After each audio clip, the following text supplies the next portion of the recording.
पंचक काल क्या है और यह अशुभ समय क्यों है? पंचक कितने प्रकार का होता है? किस पंचक में कौन सा कार्य करना वर्जित है? हिंदू धर्म में किसी भी शुभ और मांगलिक कार्य को करने से पहले शुभ मुहूर्त जरूर देखा जाता है। ग्रहों और नक्षत्रों की चाल की गणना के आधार पर किसी मांगलिक कार्य को करने के लिए समय निर्धारित किया गया है। इसी को शुभ और अशुभ मुहूर्त कहा जाता है। इसी तरह शुभ मुहूर्त में कार्य करने पर उस काम में सफलता की प्राप्त होती है। इसी क्रम में अशुभ मुहूर्त में किया गया कार्य में कई तरह की बाधाएं उत्पन्न होती हैं। वैदिक ज्योतिष के अनुसार नक्षत्र चक्र में 27 नक्षत्रों का वर्णन किया गया है। इन नक्षत्रों के आधार पर ही सभी 12 राशियों में सभी 27 नक्षत्रों को विभक्त किया गया है, जिसके अनुसार एक राशि में 2.25 नक्षत्र आते हैं। एक नक्षत्र का मान 13 अंश 20 मिनट होता है और प्रत्येक नक्षत्र के 4 चरण होते हैं, जिसमें प्रत्येक चरण 3 अंश 20 मिनट का होता है। एक राशि का मान 30 अंश का हो जाता है। जब चंद्रमा अपनी गति करते हुए कुंभ और मीन राशि में गोचर करते हैं, चंद्रमा एक राशि में 2.5 दिन रहता है, अतः 2 राशियों में चंद्रमा 5 दिन तक रहता है। इन 5 दिनों के दौरान चंद्रमा धनिष्ठा, शतभिषा, पूर्वा भाद्रपद, उत्तरा भाद्रपद और रेवती नक्षत्रों से गुजरता है।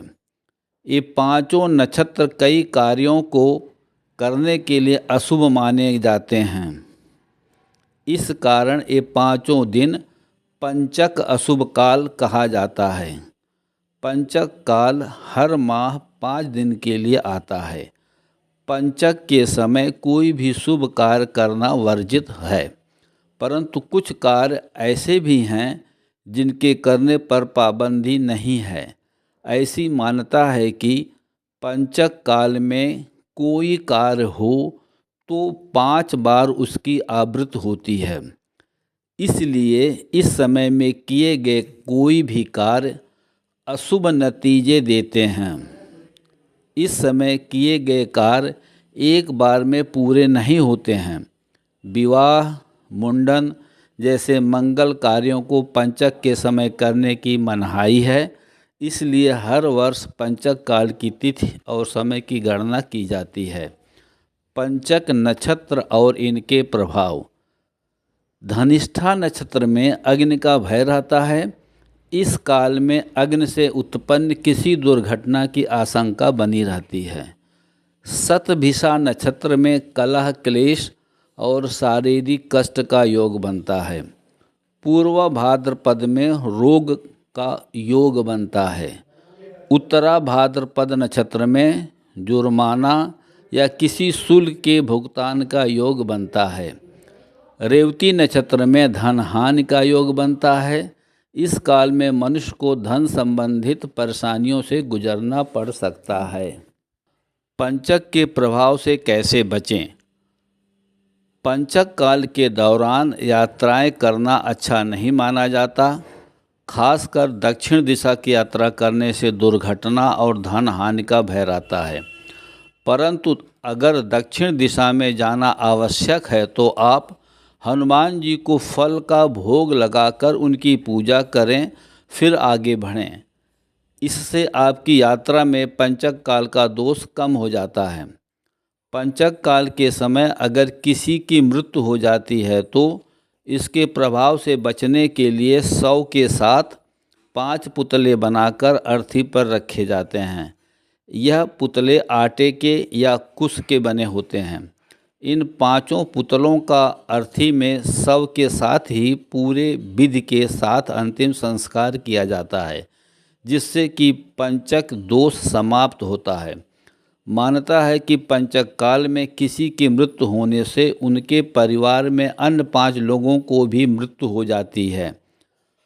पंचक काल के समय अगर आप लकड़ी के बने फर्नीचर या कोई अन्य वस्तु की खरीद फरोख्त कर रहे हो तो पहले देवी गायत्री की पूजा करें, इससे आपको नुकसान नहीं होगा।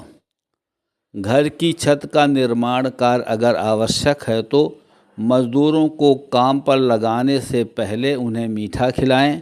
ऐसा करने से पंचक काल का प्रभाव समाप्त हो जाएगा। पंचक के 5 दिनों में आपको लेन देन करने से भी बचना चाहिए। बड़ी रकम का लेन देन इस दौरान करना आपको भारी पड़ सकता है।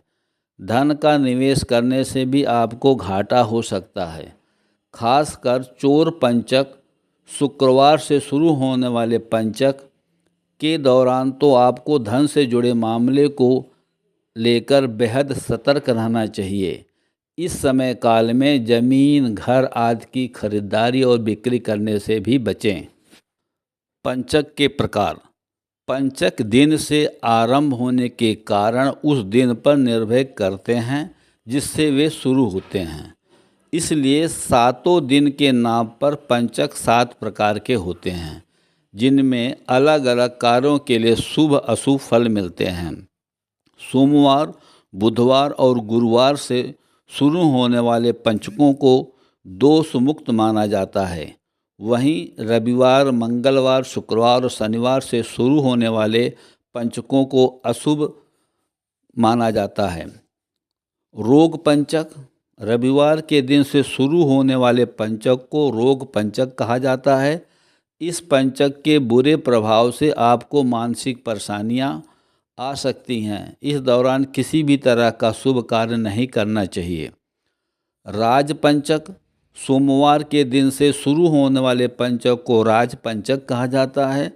इस दौरान सरकारी कार्यों, भूमि पूजन, वाहन खरीदना और संपत्ति से जुड़े कर्मों में सफलता मिलती है। अग्निपंचक। मंगलवार के दिन से शुरू होने वाले पंचक अग्निपंचक कहे जाते हैं। इस दौरान भी मांगलिक कार्य वर्जित होते हैं। कोर्ट कचहरी के काम कर सकते हैं, पर मशीनों से जुड़ा कार्य, जमीन या निर्माण से जुड़े कार्य तो इस दौरान बिल्कुल भी नहीं करने चाहिए। नृसिंह पंचक।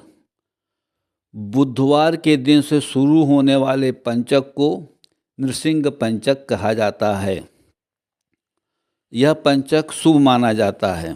विवाह, मुंडन आदि कार्य के लिए शुभ होता है और ये ऐसे कार्य किए जा सकते हैं। चर पंचक। गुरुवार के दिन से शुरू होने वाले पंचक को चर पंचक कहते हैं। यह पंचक शुभ होते हैं। इनमें भी कई शुभ कार्य किए जा सकते हैं, खासकर स्थिर और चलित कार्य।